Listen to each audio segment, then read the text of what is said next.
చిత్తూరు జిల్లా పుల్సల మండలంలో ఒంటరి ఏనుగు దాడులు కొనసాగుతూనే ఉన్నాయి.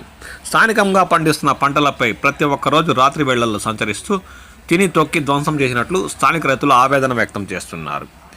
మండలంలోని పాలెం పంచాయతీ కోటపల్లి వద్ద రాత్రి ఒంటరి ఏనుగు మామిడి చెట్లను ధ్వంసం చేయడంతో పంటకు అపార నష్టం వాటిల్లినట్లు వారు ఆవేదన వ్యక్తం చేశారు. తూర్పు విభాగం అటవీ ప్రాంతంలోని చింతలవంక నుంచి బయలుదేరిన ఒంటరి ఏనుగు రాత్రి వేళ కోటపల్లి వద్దకు చేరుకుంది. రైతు హరి మామిడి తోటలకు చేరుకున్న ఒంటరి ఏనుగు 20 మామిడి చెట్ల కొమ్మలను పూర్తిగా విరిచేసింది. వెంకటరమణకు చెందిన 15 మామిడి చెట్లను ధ్వంసం చేసిన ఒంటరి ఏనుగు సమీపంలోని దామోదర్ రఘుకు చెందిన మామిడి చెట్ల కొమ్మలను కూడా విరిచేసింది. అక్కడి నుంచి వచ్చిన మార్గంలోనే పలువురు రైతుల మామిడి చెట్ల కొమ్మలు విరుచుకుంటూ అడవిలోకి చేరుకుంది. పగలంతా అడవిలోని చింతలవంక వద్ద ఒంటరి ఏనుగు తిష్ట వేసినట్లు స్థానిక ప్రజలు తెలిపారు.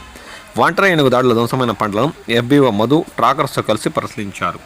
రాష్ట్ర ప్రభుత్వం నుండి ఆర్థిక పరిహారం అందేలా చూస్తామని ఈ సందర్భంగా వారు పేర్కొన్నారు. ప్రతి ఒక్క రోజు రాత్రి వేళ ఏదో ఒక చోట ఆహార వేటకు బయలుదేరుతున్న ఒంటరి ఏనుగు పంటలను తొక్కి తిని ధ్వంసం చేస్తున్నట్లు స్థానిక రైతులు ఆవేదన వ్యక్తం చేస్తున్నారు. సంబంధిత శాఖ అధికారులు ప్రత్యేక దృష్టి సారించి ఒంటరి ఏనుగు దూర ప్రాంతాలకు తరమేయాలని వారు ఈ సందర్భంగా కోరుతున్నారు.